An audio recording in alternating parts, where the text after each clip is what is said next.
ইন্নামাল আ'মালু বিন্নিয়াত। কেন জানো ও মুসলমান, ইমাম বুখারী রাহমাতুল্লাহি আলাইহি এই কথাটা বুঝাইছে।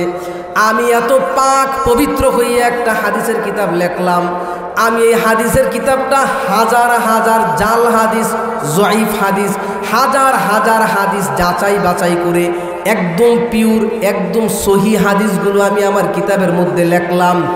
আমার এই লেখার কোনো মূল্য হবে না যদি এটার উপরে প্রত্যেকটা মুসলমান এই নিয়তটা না করে, ইন্নামাল আ'মালু বিন্নিয়াত। আগে যদি তার অন্তরটা, তার নিয়তটাকে যদি সে সহি না করে, সে যদি আমলের নিয়ত না করে, তাহলে আমার এই কিতাব বেহুদা হয়ে যাবে। আমার এই কিতাব কি হয়ে যাবে? বেহুদা হয়ে যাবে। আমার কিতাবের তখনই মূল্যায়ন হবে যখন এই কিতাবটা প্রত্যেকটা মুসলমান পড়বে, নিয়ত করবে যে আমি এই কিতাব পড়ব, রসুলের কথাগুলো শুনবো, জানবো, জানার পরে আমি কি করব? আমল করব। তাহলে সর্বপ্রথম কাজ মুসলমানের কি হবে? নিয়তকে শুদ্ধ করা। কি করা? আমরা যারা এখানে এসেছি, পর্দার অন্তরালের মা বোনেরা, আমরা আজকে একটা নিয়ত করব, এখানে যেই আলোচনাগুলো হয়, যা কিছু আমরা শিখতে পারি, বুঝতে পারি, এগুলো ইনশাল্লাহ আমরা আমল করার চেষ্টা করব। মা তাওফিকি ইল্লা বিল্লাহ। আয়ে রহমতে আলম নবী হাদিয়ে উম্মাম, আয়ে রহমতে আলম নবী হাদিয়ে উম্মাম, दीवाना तेरे हो गया मैं मुझे खबर लूं, दीवाना तेरे हो गया मैं मुझे खबर लूं। আমার মন পাখি রে বুঝাইতে পারলাম না, আমার মন পাখি রে বুঝাইতে পারলাম না। পরের বাড়ি আর সাজাইও না, পরের বাড়ি আর সাজাইও না। মইরা গেলে পইড়া থাকবে, মইরা গেলে পইড়া থাকবে, সঙ্গে কিছুই যাবে না। আমার মন পাখি রে বুঝাইতে পারলাম না, আমার মন পাখি রে বুঝাইতে পারলাম না। আল্লাহর নবী সাল্লাল্লাহু আলাইহি ওয়াসাল্লাম হাদিস শরীফের মধ্যে ইরশাদ করেছেন, মা ইজতামা কওমুন ফি বাইতিন মিন বুয়ুতিল্লাহ ওয়া ইয়াতলুনা কিতাবাল্লাহ ওয়া ইয়াতাদারাসুনাহু ইল্লা হাফাতহুল মালাইকা ওয়া গাশিয়াতহুমুর রাহমাহ ওয়া নাযালাত আলাইহিমুস সাকিনাহ ওয়া যাকারাহুমুল্লাহু ফী মান ইনদাহ। আল্লাহু আকবার। নবীজি সাল্লাল্লাহু আলাইহি ওয়াসাল্লাম ইরশাদ করেন, দুনিয়ার মধ্যে অনেক রকমের সভা সমাবেশ হবে, মিটিং হবে, অনেক রকমের বৈঠক হবে, মজলিস হবে, অনেক রকমের আসর হবে। দুনিয়ার যত আসর আছে সব আসরের মধ্যে বসবেন, গীবত করবেন, শেকায়াত করবেন, মিথ্যা কথা বলবেন, ধরলাম কোনো কিছুই করলেন না, ভালো কথা বলছেন, একে অপরের সাথে খুশ গল্প করছেন, মিথ্যা কথা বলেন নাই, দুনিয়াবি কাজ করছেন, ব্যবসা বাণিজ্য করছেন, তারপরেও ওই মজলিসের, ওই মাহফিলের, ওই আসরের, ওই বৈঠকের, ওই সভা সমাবেশের কোনো একটা সামান্য পরিমাণও মূল্য আল্লাহর কাছে নাই। নবীজি আমার ডাক দিয়া বলেন, ও আমার উম্মতেরা শুনো, ও আমার উম্মতেরা শুনো, যখন কোনো বান্দারা একটা ঘরের মধ্যে বসে অথবা একটা মাহফিলের প্যান্ডেলের মধ্যে বসে অথবা কোনো একটা বৈঠকের মধ্যে বসে সেখানে কোরআনের তেলাওয়াত হয়, কোরআনের আলোচনা হয়, হাদিসের তেলাওয়াত হয়, হাদিসের আলোচনা হয়, আল্লাহর নবী সাল্লাল্লাহু আলাইহি ওয়াসাল্লাম বলেন, ইল্লা হাফাতহুমুল মালাইকা, তাদেরকে চতুর্দিক দিয়ে ফেরেশতারা ডেকে রাখে। বলেন সুবহানাল্লাহ। নবীজি আমার বলেন, না শুধু তাই না, ওয়াগশিয়াতুমুর রহমা, তাদেরকে চতুর্দিক দিয়ে আল্লাহ রব্বুল আলামিনের রহমত ডেকে রাখেন। বলেন সুবহানাল্লাহ। একটা রহমত, আল্লাহ রব্বুল আলামিনের একটা রহমত পাওয়া এক একজন মানুষের জন্য জান্নাতে যাওয়ার জন্য যথেষ্ট হয়ে যায়। নবীজি আমার সাল্লাল্লাহু আলাইহি ওয়াসাল্লাম বলেন, ওয়া নাযালাত আলাইহিমুস সাকিনাহ, তাদের উপরে সরাসরি আল্লাহ রব্বুল আলামিনের এক ধরনের প্রশান্তি নাজিল হয়। সুবহানাল্লাহ। মানুষ শান্তি পায় না, বিভিন্ন রকমের পেরেশানির মধ্যে থাকে, বিভিন্ন রকমের কষ্টের মধ্যে থাকে, বিভিন্ন রকমের বিপদ আপদের মধ্যে থাকে। আল্লাহ রব্বুল আলামিন, নবীজি জানায়া দেন, আল্লাহ রব্বুল আলামিন যারা এরকম ওয়াজ মাহফিলের মধ্যে বসে কোরআনের আলোচনা করে শোনে, তাদের উপরে সরাসরি আল্লাহ রব্বুল আলামিনের প্রশান্তি নাজিল হয়। শান্তিতে থাকলে মানুষ দেখবেন ঘুম আসে। জুমার দিনে দেখবেন সারা দিন রাত 24 ঘন্টা কাজ করে ঔষধ খায়, খাওয়ার পরও চোখের মধ্যে কি আনতে পারে না, ঘুম আনতে পারে না। জুমার দিন সুন্দর করে উজুটা বানাইয়া মসজিদের মধ্যে আপনি এসে বসবেন, হুজুরে শুধুমাত্র আলহামদুলিল্লাহ বলে খুতবা শুরু করার আগে আপনার চোখের মধ্যে কি চলে আসে, ঘুম চলে আসে। সরাসরি আল্লাহ রব্বুল আলামিনের প্রশান্তি তার উপরে কি হয়। আল্লাহর নবী সাল্লাল্লাহু আলাইহি ওয়াসাল্লাম জানিয়ে দেন, ওয়া যাকারাহুমুল্লাহু ফী মান ইনদাহ, আল্লাহর নবী সাল্লাল্লাহু আলাইহি ওয়াসাল্লাম, এটা শোনার পরে জোরে একটা সুবহানাল্লাহ বলতে হবে ইনশাআল্লাহ। আল্লাহর নবী সাল্লাল্লাহু আলাইহি ওয়াসাল্লাম জানিয়ে দেন, দুনিয়ার মধ্যে যেই মানুষগুলো একসাথে বসে একসাথে একত্রিত হইয়া একে অপরের সাথে ঈমানি আলোচনা করছে, কোরআন হাদিসের আলোচনা করছে, আবার অপরজনেরা কোরআন হাদিসের আলোচনা শুনছে, আল্লাহ রব্বুল আলামিন তার ফেরেশতাদেরকে নিয়ে আসমানের মধ্যে এরকম একটা মজলিস করেন। ওই মজলিসের মধ্যে তারা দুনিয়ার মধ্যে আল্লাহ রব্বুল আলামিনের হামদ সানা পাঠ করছে, আল্লাহ রব্বুল আলামিনের গুণগান গাইছে, প্রশংসা করছে। আল্লাহ রব্বুল আলামিন আসমানের মধ্যে ফেরেশতাদের সাথে এভাবে বসে আল্লাহ রব্বুল আলামিন তাদের কাছে তাদের গুণগান গাইতে থাকে। লাভ না লস? লাভ না লস? এই লাভের খাতার মধ্যে আমরা তো আসছি, বাকি সবার আসার দরকার আসেনি? একটা তাকবীর দেবো ইনশাল্লাহ। যারা আশেপাশে আছে, যারা শুনতে পারে যে এখানে অনেক মানুষ হয়েছে, তারা লাভের কাজ করে ফেলতেছে, আমাদেরও যাওয়ার দরকার আছে। কি বলেন? নারে তাকবীর, নারে তাকবীর, নারে তাকবীর। কুশাবো বাগরি ললাটি ফুরকানিয়া মাদ্রাসা, কুশাবো বাগরি ললাটি ফুরকানিয়া মাদ্রাসার মাহফিল, কোরআন হাদিসের আলো, কোরআন হাদিসের আলো। আলহামদুলিল্লাহ। আল্লাহ রব্বুল আলামিন আমাদেরকে গুরুত্বপূর্ণ একটা মাহফিলের মধ্যে, গুরুত্বপূর্ণ একটা ওয়াজের মধ্যে বসাই, সেই জন্য আমরা খুশি না বেজার? আল্লাহ আমাদের সবাইকে কবুল করুন, সবাই বলুন আমিন। গতানুগতিক যে ওয়াজ, যে মাহফিল, যে আলোচনা হয়, এগুলো ফায়দাটা কম হয়। কেন ফায়দা কম হয়? কারণ আমরা যাই একটু সুর শুনবো, একটু আলোচনা শুনবো, একটু হাসাইবো, একটু কান্দাইলে যদি আমাদের একটু ভাল লাগে, মনের মধ্যে একটু আনন্দ ফুর্তি আসে, এগুলো যখন আমরা যতক্ষণ শুনি ততক্ষণ পর্যন্ত ভালো লাগে।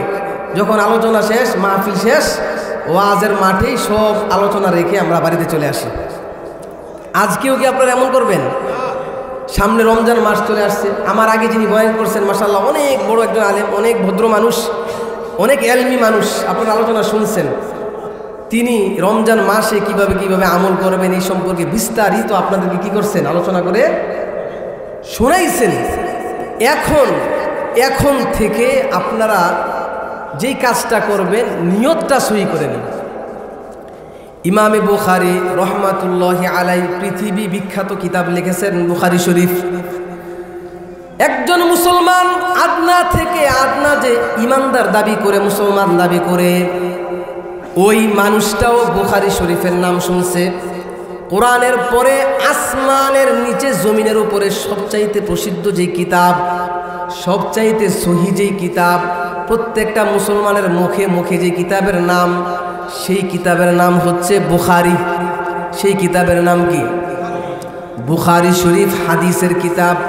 হাদিসের এই বুখারী কিতাবটাকে ইমাম বুখারী রহমাতুল্লাহি আলাইহি যখন লিখতেন, প্রত্যেকটা হাদিস লেখার শুরুতে ইমাম বুখারী রহমাতুল্লাহি আলাইহি কিতাবের মধ্যে পাওয়া যায় গোসল করতেন। গোসল করে 2 রাকাত নামাজ পড়তেন। 2 রাকাত নামাজ পড়ার পরে তারপরে একটা হাদিস লিখতেন। সুবহানাল্লাহ। ইমামে বুখারী রহমাতুল্লাহি আলাইহি তার কিতাবের সর্বপ্রথম যেই হাদিসটা নিয়ে আসছেন, এই হাদিসটা হলো ইন্নামাল আমালু বিন্নিয়াত। সম্মানিত হাজিরিন, আমি আপনাদের সামনে কোরআনের আয়াত থেকে একটা আয়াত তেলাওয়াত করেছি, রাসূলের হাদিস থেকে একখানা হাদিস আপনাদের সামনে তেলাওয়াত করেছি। এই সম্পর্কে কিছুটা আলোচনা করে ইনশাআল্লাহ আমি আমার আজকে ইতি টানব। আল্লাহ রব্বুল আলামিন কোরআনের মধ্যে জানায়া দেন, ইয়া আইয়ুহাল্লাযীনা আমানুত্তাকুল্লাহ ওয়াল তানজুর নাফসুম মা কদ্দামাত লিগাদিন ওয়াত্তাকুল্লাহ ইন্নাল্লাহা খাবীরুম বিমা তা'মালুন। ইয়া আইয়ুহাল্লাযীনা আমানুত্তাকুল্লাহ, হে ঈমানদারগণ, হে মুমিনগণ, তোমরা যারা ঈমান এনেছো। আমরা এখানে কারা কারা ঈমান এনেছি? আল্লাহু আকবার। ঈমানে কোনো সন্দেহ আছে? আমরা ঈমানদার, হাত নামান। আমরা মুমিন, এই জন্য আল্লাহ রব্বুল আলামিনকে আমরা বিশ্বাস করি, এই জন্য এই ওয়াজ মাহফিলের প্যান্ডেলের মধ্যে আসছি, এই জন্য আমরা কোরআন হাদিস পড়ি, কোরআন হাদিস শুনি। আল্লাহ রব্বুল আলামিন বলতেছেন, ইয়া আইয়ুহাল্লাযীনা আমানু ইত্তাকুল্লাহ, ও ঈমানদার আল্লাহ রব্বুল আলামিনকে ভয় করো। ইত্তাকুল্লাহ ওয়াল তানজুর নাফসুম মা কদ্দামাত লিগাদ, প্রত্যেকটা মানুষ যেন লক্ষ্য রাখে, প্রত্যেকটা মানুষ যেন খেয়াল করে, নাফসুন মা কদ্দামাত লিগাদ, আগামীকালের জন্য সে কি কামাই করছে, আগামীকালের জন্য সে কি কামাই করছে, এটা যেন মানুষ খেয়াল করে। দেখবেন আমি আপনি আমার জীবনটাকে আমি শেষ করে দিই আগামীকালটা সুন্দর করার জন্য, ভবিষ্যৎটাকে সুন্দর করার জন্য সকাল থেকে নিয়ে সন্ধ্যা পর্যন্ত কাজ করি, সন্ধ্যা থেকে নিয়ে সকাল পর্যন্ত কাজ করি, দিনের শিফটে কাজ করি, রাতের শিফটে কাজ করি, ওভারটাইমও করি। কেন? আমার ভবিষ্যৎ যাতে সুন্দর হয়। আল্লাহ এই কথাটাই বলতেছেন, তোমরা আল্লাহকে ভয় করো এবং ভবিষ্যৎটা, তোমরা ভবিষ্যতের জন্য কি আমলগুলো করতেছো সেটার দিকেও যেন তোমরা লক্ষ্য রাখো। তারপরে আবার বলতেছেন ওয়াত্তাকুল্লাহ, সাবধান, আল্লাহকে ভয় করো, আল্লাহকে ভয় করো, আল্লাহকে ভয় করো। এখানে ভবিষ্যতের দিকে আল্লাহ লক্ষ্য করতে বলছেন। কোন দিকে লক্ষ্য করতে বলছেন? ভবিষ্যৎ। এখানে ভবিষ্যৎ অর্থ দুনিয়ার ভবিষ্যৎ না, এখানে ভবিষ্যৎ অর্থ দুনিয়ার ভবিষ্যৎ না। কারণ এই দুনিয়ার মধ্যে আমরা যতদিন বাঁচিয়া থাকি, যতদিন দুনিয়ার মধ্যে আমরা হায়াত পাইছি, এটা আল্লাহ রব্বুল আলামিনের হিসাবে এটা সামান্য একটা সময়। এটা কি ভাই? সামান্য একটা সময়, মুহূর্তের মধ্যে এই সময় কি হয়ে যায়? শেষ হয়ে যায়। তাহলে পরিপূর্ণ সময়, একদম যেই সময়ের শুরু আছে কোনো শেষ নাই, যেই ভবিষ্যতের শুরু আছে, যেই ভবিষ্যতের শেষ নাই, ওই ভবিষ্যৎ কোনটা? আখিরাত। ওই ভবিষ্যৎ কোনটা? আল্লাহ বলছেন ওয়াল তানজুর নাফসুম মা কদ্দামাত লিগাদ, আগামীকাল ভবিষ্যৎ, ভবিষ্যতের জন্য তোমরা যা কিছু সঞ্চয় করতেছ, জমা করতেছ, যা কিছু উপার্জন করতেছ, সেদিকে একটু ভালোভাবে তুমি খেয়াল করবা। যদি তোমার আমলগুলো সুন্দর হয়, যদি তোমার আমল নামার মধ্যে সওয়াব থাকে, যদি তোমার আমল নামার পাল্লাটা ভারী হয়ে যায়, তাহলে তোমার ভবিষ্যৎ সুন্দর। দুনিয়ার হিসাব দ্বারা আমরা বুঝতে পারি, যার অডেল সম্পদ আছে, টাকা পয়সা আছে, ব্যাংক ব্যালেন্স আছে, ভবিষ্যতে তার বড় সুন্দর জীবনযাপন করতে পারে। অসুস্থ হইলে চিকিৎসা করাইতে পারে, টাকা পয়সার প্রয়োজন হইলে ব্যাংক থেকে সব কিছু নিয়ে এসে সে চলতে পারে। কিন্তু যার ভবিষ্যৎটা সুন্দর না, দিন আনে দিন খায়, হঠাৎ করে তার যখন কোনো বালা মুসিবত চলে আসে, বিপদ আপদ যখন তার সামনে চলে আসে, তখন দেখা যায় ওই মানুষটা বড় পেরেশান হয়ে যায়।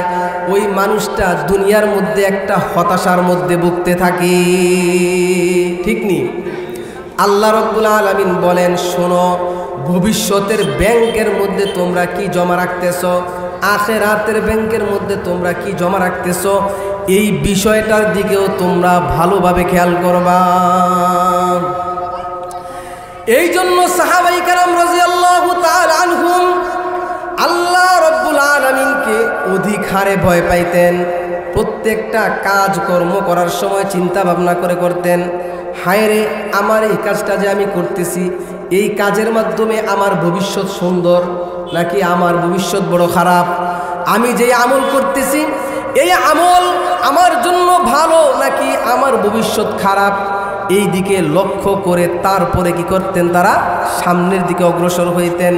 কিন্তু মুসলমান, বর্তমান সময়ে আমরা এমন একটা নাজুক পরিস্থিতির মধ্যে এসে পড়েছি, এমন একটা সময়ের মধ্যে আমরা এখন চলে এসেছি, যেই সময়ের মধ্যে ভবিষ্যতের কথা, আখিরাতের কথা কেউ চিন্তা করে না।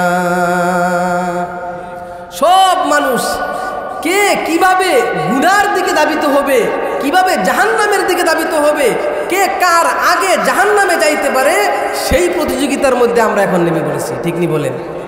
অথচ আমরা মুসলমান হিসাবে, ইমানদার হিসাবে আমাদের বাড়তি একটা দায়িত্ব ছিল, কিভাবে আমি আপনি জান্নাতের দিকে যাব সেই ফিকির করা, ঠিক নি বলেন? খলিফাতুল মুসলিমিন ওমরে ফারুক রাদিয়াল্লাহু তাআলা আনহুর শাসনামল,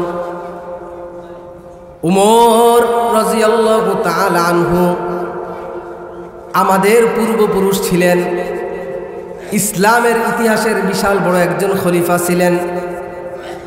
রাসূলুল্লাহ সাল্লাল্লাহু আলাইহি ওয়াসাল্লাম দুনিয়ার মধ্যে ইসলাম কায়েম করার পরে রাসূলুল্লাহ সাল্লাল্লাহু আলাইহি ওয়াসাল্লাম কোরআন হাদিসের মধ্যে যেভাবে বলা হয়েছে সেভাবে দেশ পরিচালিত হয়েছে 30 বছর। কয় বছর? আল খিলাফাতু 30 সানাতান, খিলাফত আলা মিনহাজিন নবুওয়াহ, নবুয়তি তরিকায় রাষ্ট্র চলছে 30 বছর। কয় বছর? 30 বছর। এর মধ্যে আবু বকর সিদ্দিক রাদিয়াল্লাহু তাআলা আনহু 2 বছর শাসন করেছেন। আবু বকর সিদ্দিক রাদিয়াল্লাহু তাআলা আনহু এর পরে উমরে ফারুক রাদিয়াল্লাহু তাআলা আনহু 10 বছর প্রায় শাসন করেছেন। কয় বছর? ইসলামের মধ্যে বর্তমান সময়ে আমরা যেভাবে রাষ্ট্রের যে প্রধান হয় তাকে আমরা বলি প্রধানমন্ত্রী, রাষ্ট্রপতি। ইসলামের মধ্যে এই পরিভাষাগুলো নাই, এই ভাষাগুলো নাই।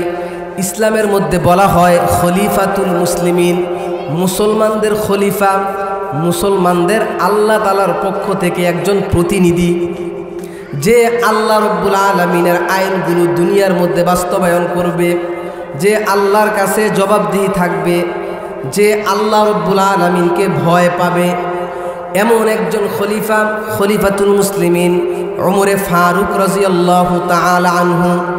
উমর এমন একজন সাহাবী, এমন একজন সাহাবী ছিলেন।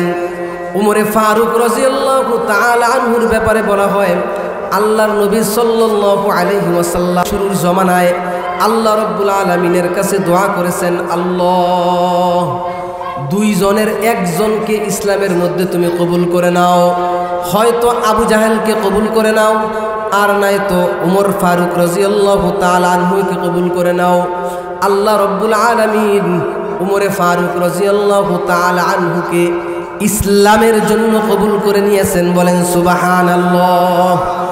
উমরে ফারুক রাদিয়াল্লাহু তাআলা আনহু ইসলাম ধর্ম গ্রহণ করার পরে আল্লাহর নবী সাল্লাল্লাহু আলাইহি ওয়াসাল্লামের কাছে আসি আরজ করলেন, ইয়া রাসূলুল্লাহ, আল্লাহ সত্য? নবীজি বলেন, হ্যাঁ সত্য। ইয়া রাসূলুল্লাহ, আপনি সত্য? নবীজি বলেন, হ্যাঁ আমি নবীও সত্য। ইয়া রাসূলুল্লাহ, ইসলাম সত্য? নবীজি বলেন, হ্যাঁ ইসলামও সত্য। তাহলে আপনি দাওয়াত কেন গোপনে গোপনে দিতেছেন? আজকে আমি উমরে ফারুক রাদিয়াল্লাহু তাআলা আনহু ঘোষণা করলাম, আজকে থেকে মক্কার মধ্যে সরাসরি বাইতুল্লাহর মাঠের মধ্যে গিয়ে ইসলামের দাওয়াত ওপেনে সারা বিশ্বের মধ্যে চলবে। আল্লাহু আকবার। উমরে ফারুক রাদিয়াল্লাহু তাআলা আনহু এমন একজন সাহাবী ছিলেন, এমন একজন সাহাবী ছিলেন। উমরে ফারুক রাদিয়াল্লাহু তাআলা আনহু যেই রাস্তা দিয়ে হেঁটে যাইতেন, ওই রাস্তা দিয়ে শয়তানও হাঁটতো না 40 দিন। উমরে ফারুক রাদিয়াল্লাহু তাআলা আনহু ইসলামের বেলায় এক পরিমাণও বিন্দু পরিমাণও কোনো ছাড় দিতেন না। উমরে ফারুক রাদিয়াল্লাহু তাআলা আনহু এমন একজন সাহাবী ছিলেন। উমরে ফারুক রাদিয়াল্লাহু তাআলা আনহু যেই পরামর্শ দিতেন, আল্লাহর নবী সাল্লাল্লাহু আলাইহি ওয়াসাল্লাম বিভিন্ন সময় সাহাবীদেরকে নিয়ে পরামর্শের মধ্যে বসতেন, বসে একটা সিদ্ধান্তের মধ্যে যাইতেন। আবু বকর সিদ্দিক রাদিয়াল্লাহু তাআলা আনহু দুর্বল মনের ছিলেন, মানুষের প্রতি দয়া মায়া খুব বেশি ছিল। আবু বকর সিদ্দিক রাদিয়াল্লাহু তাআলা আনহু একটা ফয়সালা দিতেন, উমরে ফারুক রাদিয়াল্লাহু তাআলা আনহু দেখা যাইত আরেকটা ফয়সালা বলতেন। সকলের সাথে পরামর্শ করে আল্লাহর নবী সাল্লাল্লাহু আলাইহি ওয়াসাল্লাম একটা ফয়সালা সিদ্ধান্তের মধ্যে চলে যাইতেন। এমন হয়েছে উমরে ফারুক রাদিয়াল্লাহু তাআলা আনহু যেই সিদ্ধান্ত দিছে, ওই সিদ্ধান্ত অনুযায়ী ফয়সালা হয় নাই। পরে যেহেতু পরামর্শ করে কাজটা করছে, এই জন্য আল্লাহ রব্বুল আলামিনও গ্রহণ করে নিয়েছেন। আল্লাহ রব্বুল আলামিন জিব্রাইল ফেরেশতার মাধ্যমে নবীজি সাল্লাল্লাহু আলাইহি ওয়াসাল্লামের কাছে ওহী পাঠাইছেন, খবর পাঠাইছেন। পাঠায়া বলছেন, আজকে উমর যেই সিদ্ধান্ত দিয়েছে, উমর যেই রায় দিয়েছে, এই রায় আমি আল্লাহ রব্বুল আলামিনের রায়ের সাথে মিলে গেছে। কিন্তু যেহেতু আপনারা পরামর্শ করে অন্য সিদ্ধান্ত নিছেন, এই জন্য এটাও আমি আল্লাহ রব্বুল আলামিন গ্রহণ করে নিলাম, এটার জন্য আর কোনো পাকড়াও হবে না। অর্থাৎ উমরে ফারুক রাদিয়াল্লাহু তাআলা আনহু যেই দিকে যাইতেন, স্বয়ং ইসলাম সেই দিকে যাইতো, বলেন সুবহানাল্লাহ। শাসনের বেলায় উমরে ফারুক রাদিয়াল্লাহু তাআলা আনহু অনেক কঠিন, অনেক কঠিন।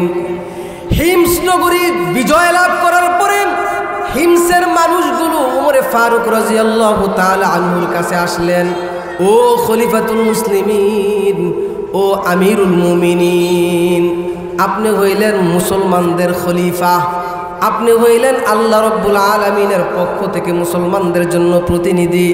হিমস নগরী বিজয় লাভ করে ফেলল, আমরা হিমসের অধিবাসী, আমাদের হিমস নগরীর জন্য একজন গভর্নর আপনি ঠিক করে দেন। একজন গভর্নর, মুখ্যমন্ত্রী, বা ধরতে পারেন এই পুরা ঢাকার শহরের জন্য একজন মেয়র ঠিক করে দেন। মেয়রের কত বড় পাওয়ার। হিমস নগরী হিমসের অধিবাসীরা এসেছে, এসে উমরকে বলতেছে, উমর, আমাদের জন্য একজন প্রতিনিধি আপনি নিযুক্ত করে দেন, যেই প্রতিনিধি আমাদের কাজকামগুলো করবে, আমাদেরকে ইসলামের পথে পরিচালিত করবে, ইসলামের শাসন হিমস নগরীর মধ্যে কায়েম করবে। উমরে ফারুক রাদিয়াল্লাহু তাআলা আনহু সাহাবীদের মধ্যে চিন্তা ভাবনা করতেছেন, কাকে দেওয়া যায়, কাকে দেওয়া যায়, কাকে দেওয়া যায়। অনেক চিন্তা ভাবনা করে গরিব একজন সাহাবী, সাধারণ সাদাসিধা একজন সাহাবী, ইবাদত গুজার একজন সাহাবী আমর ইবনুল আস রাদিয়াল্লাহু তাআলা আনহুকে ডাকলেন। ডেকে বলতেছেন, আমর, আমি তোমাকে হিমস নগরীর গভর্নর নিযুক্ত করার জন্য মনোনীত করেছি। আমাদের দেশের প্রধানমন্ত্রী যদি একজনকে আমাকে আপনাকে ডাক দিয়া বলে বাগুড়ি এলাকার জন্য আপনারা নিযুক্ত করছি, লাভ দিব কয়টা? হ্যাঁ, উমরে ফারুক রাদিয়াল্লাহু তাআলা আনহু ডাক দিয়া বললেন। এই কথা বলার পর আমর ইবনুল আস রাদিয়াল্লাহু তাআলা আনহু বলেন, উমর, আমি একজন ইবাদত গুজার বান্দা, সারাদিন আমার ইবাদত বন্দিগির মধ্যে কেটে যায়। আপনি আমারে যদি রাষ্ট্রীয় কাজের মধ্যে নিয়ে যান, আপনি আমারে যদি মুখ্যমন্ত্রী বানায়া দেন, তাহলে আমার ইবাদতের মধ্যে ব্যাঘাত চলে আসবে। উমর ডাক দিয়া বলেন, ও আল্লাহর নবীর সাহাবী, আজকে ইসলামের প্রয়োজনে, জনগণের প্রয়োজনে, মানুষের প্রয়োজনে আমি তোমারে হিমস নগরীর গভর্নর হিসাবে মনোনীত করেছি। এর বাহিরে তোমার আর কোনো কথা বলার সুযোগ নাই। তুমি হিমস নগরীতে চলে যাও, গিয়ে তাদেরকে ইসলামের পথে দাওয়াত দাও, তাদেরকে ইসলাম অনুযায়ী তাদেরকে চালাও। আল্লাহর নবীর এই সাহাবী গাড়ি একটা লইয়া, ব্যাগ একটা লইয়া, একটা কাপড় লইয়া হিমস নগরীর দিকে হাঁটা শুরু করে দিয়েছে। হিমস নগরীর মানুষগুলো এইবার তারা নতুন একজন তাদের গভর্নর আসতেছে, গভর্নরকে এখন স্বাগত জানাবে, ইস্তেকবাল জানাবে। আমির উমারা সবগুলো রাস্তার মধ্যে চলে এসেছে। একজন লোক টুকটুক করে হেঁটে আসতেছে, বেশভূষায় মনে হয়, চলনে বলনে মনে হইতেছে মদিনা থেকে আসছে। এই জন্য মুসাফির মানুষ, পথিক মানুষ, হিমস নগরীর মানুষেরা তাকে ডাক দেয়া বলে, ও ভাই, আপনি মনে হয় মদিনা থেকে আসতেছেন। আমাদের এই হিমস নগরীতে আজকে মদিনা থেকে একজন গভর্নর আসবে, খলিফাতুল মুসলিমিন উমরে ফারুক রাদিয়াল্লাহু তাআলা আনহু তাকে নিয়োগ করেছে। তার কোনো খবর আপনার আসেনি? কি জানি শান শৌকত নিয়ে আসতেছে, কি জানি আমাদের অবস্থার পরিবর্তন করে দেয়। আমাদের মনের অনেক আকাঙ্ক্ষা, আমাদের অনেক দাবি দাওয়া, কেমন মানুষটা জানি উমর নিযুক্ত করে দিয়েছে। এই কথা শোনার পর চক্ষু দুইটাকে জমিনের দিকে দিয়া মাটির দিকে তাকাইয়া ওই আমর ইবনুল আস বলতেছেন, তোমাদের আর কোনো নতুন গভর্নর আসবে না, তোমরা যার অপেক্ষায় আছো সে হিমস নগরীতে চলে এসেছে। একদিন যায়, 2 দিন যায়, 3 দিন যায়, 3 মাস পর এইবার 10-12 জন মিলে একটা চিঠি লিখেছে উমরের কাছে। চিঠির ভিতরে গভর্নরের বিরুদ্ধে 3টা অভিযোগ। কয়টা অভিযোগ? 3টা দোষ লেখা চিঠির মধ্যে। হিমস নগরীর গভর্নর 3টা দোষ লেখা চিঠির মধ্যে উমরের কাছে পাঠায়া দিছে সিলসাপ্পর দিয়া। উমরে ফারুক রাদিয়াল্লাহু তাআলা আনহু চিঠি খুলছেন। চিঠি খুলে চিঠি পড়ার পরে দেখতেছে 3টা দোষ। চিন্তা করতেছে, আমি একজন ইবাদত গুজার বান্দারে পাঠাইলাম, একজন সাহাবীরে পাঠাইলাম। হিমস নগরীর মানুষেরা অনেক আশা আকাঙ্ক্ষা করে আমার কাছে এসেছে, তাদের জন্য আমি একজন ইবাদত গুজার বান্দারে আমি পাঠাইছি। আমাদের দেশে কি হয়, প্রতিনিধি নিয়োগ দেয় কিভাবে? টাকা আছে, ক্ষমতা আছে, দাপট দেখাইতে পারে, সেই মানুষগুলোরে প্রতিনিধি নিয়োগ দেয়। জনগণের সেবা না কইরা জনগণরে আরো যত পারে যাইতা ধরে। ঠিক নি বলেন? আসতে কইেন, এখনো তো ভয় পান আপনারা? এখনো কি আপনাদের মনে ভয় আছে? ভয়ের কিছু নাই, আগেও নাই, এখনো নাই।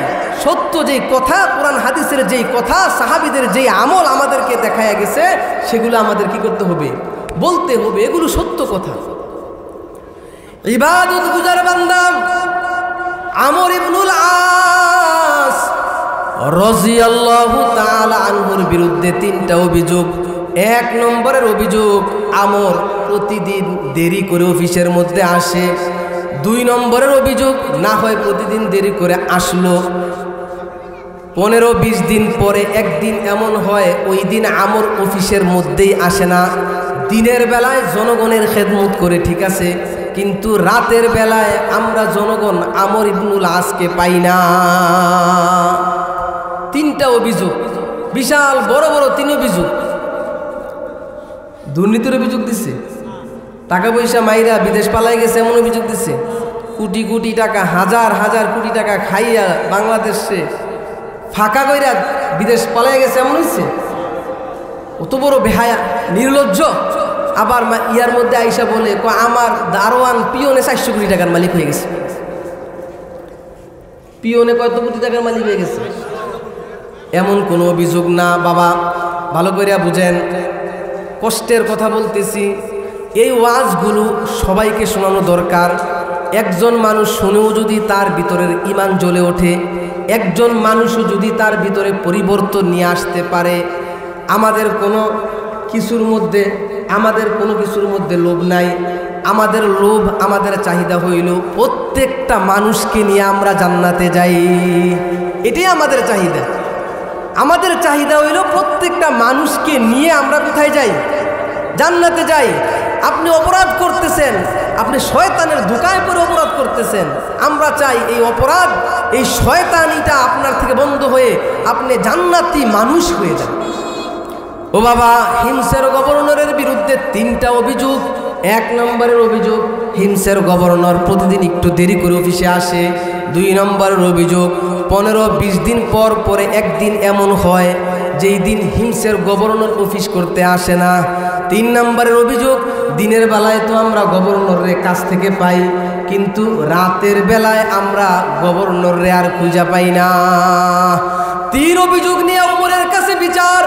ওমর এইবার হিমসের গভর্নরের কাছে চিঠি পাঠাইছে, নোটিশ পাঠাইছে, তুমি কোথায় আসো, কিভাবে আসো, তাড়াতাড়ি মসজিদে নববীর মধ্যে চলে আসো, তোমার বিরুদ্ধে বড় অভিযোগ আছে। আর ওমর চিন্তা করতেছে, কিরে, একজন সহজ সরল মানুষ, দরিদ্র মানুষ, একজন সাধারণ মানুষ, ইবাদত গুজার মানুষরে আমি গভর্নর বানাইয়া পাঠাইলাম, কি ব্যাপার? আমের ইবনুল আসের গাঁটটা কি মোটা হয়ে গেল নাকি? সে কি অনেক টাকা পয়সার মালিক হয়ে গেল নাকি? তার ব্যাপারে এত বড় বড় অভিযোগগুলো আসলো। আমর ইবনুল আস ওই ছোট্ট একটা পুটলি লইয়া, যেই পুটলি লইয়া গভর্নরের কাজের মধ্যে গেছে, ওই পুটলি লইয়া হেঁটে হেঁটে, পায়ে পায়ে হেঁটে হেঁটে করে করে মসজিদের নববীর মধ্যে এসে বসে গেছেন। পাশে বড় বড় সাহাবীরা বসান, প্রধান বিচারক বসান। উমরে ফারুক রাদিয়াল্লাহু তাআলা চিঠি খুলে বলতেছে, জনগণকে ডাকছে, হিমস নগরীর জনগণ এবং যার বিরুদ্ধে অভিযোগ গভর্নর, তাদেরকে নিয়ে বসছে, চিঠি দেখাইছে, তোমার বিরুদ্ধে তোমার জনগণ এই বিষয়গুলো তোমার বিরুদ্ধে অভিযোগ করেছে। সত্য হইলে তুমি বলবা সত্য, মিথ্যা হইলেও তুমি বলবা মিথ্যা। যদি সত্য হয়ে থাকে এখানে বসে জনগণের সামনে তুমি আর কারণ দর্শাইতে হবে। আল্লাহর নবীর সাহাবী আমর ইবনুল আস রাদিয়াল্লাহু তাআলা আনহু, আমর ইবনুল আস রাদিয়াল্লাহু তাআলা আনহু চোখের পানিগুলো ছেড়ে দিয়ে বলতেছে, খলিফাতুল মুসলিমিন, আপনি আমাদের খলিফা, আপনি যেই বিচার করবেন সেই বিচার মানতে আমি রাজি। কি অভিযোগ সেগুলো বলেন। 1 নম্বরের অভিযোগ, তুমি প্রতিদিন অফিসের মধ্যে দেরি করে যাও। 2 নম্বরের অভিযোগ, তুমি 15-20 দিন পর পরে একদিন তুমি অফিস করো না। 3 নম্বরের অভিযোগ, দিনের বেলায় যদিও তোমাকে আমরা পাই, রাতের বেলায় তোমাকে জনগণ খুঁজে পায় না। আমর ইবনুল আস রাদিয়াল্লাহু তাআলা আনহু চোখের পানিগুলো ছেড়ে দিয়ে কান্না করে আর বলে, উমর, আপনি খলিফাতুল মুসলিমিন, আইনের বেলায় আপনি বড় কঠোর। 1 নম্বরের যে অভিযোগ এসেছে সেই অভিযোগের জবাব।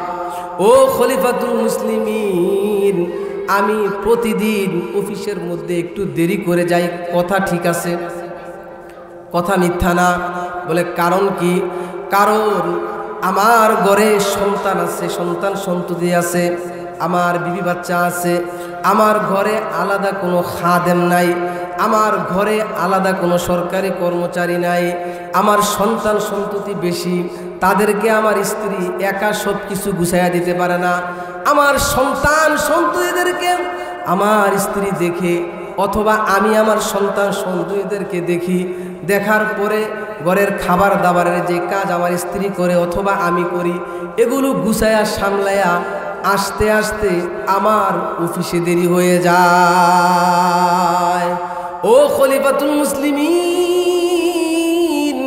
দ্বিতীয় যেই অভিযোগ আমার বিরুদ্ধে দায়ের করা হয়েছে, 15 দিন 20 দিন চলে যাওয়ার পরে আমি 15 দিন 20 দিন পরে আমি দেরি করে একদিন অফিস করি না, এটাও ঠিক। বলে কেন?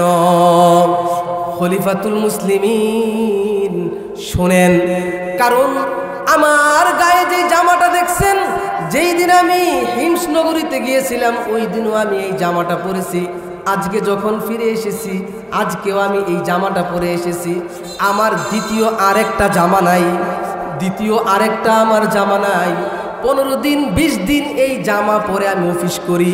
অফিস করার পর 15 দিন 20 দিন পরে আমি এই জামাটাকে ধুয়ে দেই। ধুয়ে দিলে এই জামাটা শুকানো পর্যন্ত আমি আর কিছুই পরতে পারি না। ওমর, আরেকটা আমার ব্যাপারে অভিযোগ, দিনের বেলায় জনগণ আমারে পায়, রাতের বেলায় আমার জনগণ পায় না। আমি খলিফা হওয়ার আগে, গভর্নর হওয়ার আগে দিনে রাতে মিলাইয়া আমি আল্লাহর ইবাদত করতাম। যেই দিন আপনি আমারে এই দায়িত্ব দিয়েছেন, বড় দায়িত্ব দিয়েছেন, ওই দিন আমি নিয়ত করেছি দিনের বেলায় সারাদিন আমি জনগণের খেদমত করব, জনগণের সেবা করব। আর যখন রাত্র গভীর হয়ে যাবে, আর যখন রাত হয়ে যাবে, দিনের বেলায় হয়তো আমি আল্লাহ রব্বুল আলামিনকে মোহাব্বত করে ভালোবেসে ওইভাবে ডাকার আর সময় পাইব না, আল্লাহর সৃষ্টির খেদমত করব। আর রাত হইলে আমি আমার আল্লাহ রব্বুল আলামিনের ইবাদতের মধ্যে নিমজ্জিত হয়ে যাই। दुनिया में हूँ दुनिया का तलब गार नहीं हूँ, दुनिया में हूँ दुनिया का तलब गार नहीं हूँ, बाजार से गुजरा हूँ खरीदार नहीं हूँ, बाजार से गुजरा हूँ खरीदार नहीं हूँ। আল্লাহু আকবার। এই ছিল আমাদের সাহাবীদের জীবন, এই ছিল আমাদের নেতাদের জীবন। তারা এত আল্লাহ রব্বুল আলামিনকে ভয় পাইতেন, কোনো রকমের দুর্নীতি করা, কোনো রকমের নিজের জীবনের ভিতরও গুনাহকে প্রশ্রয় দেওয়ার সুযোগ ছিল। এজন্য ভাইয়েরা আমার, আল্লাহ বলে দিয়েছেন আইয়ুহাল্লাযীনা আমানুত্তাকুল্লাহ ওয়াল তানজুর নাফসুম মা কদ্দামাত। ভবিষ্যতের জন্য তুমি কি আমল পাঠাইছো এগুলো আমাদের কি করতে হবে, খেয়াল করতে হবে। আল্লাহ রব্বুল আলামিন আমাদের সবাইকে তাকওয়া, আমল, তহারত অর্জন করার তৌফিক দান করুন। সবাই বলুন আমিন।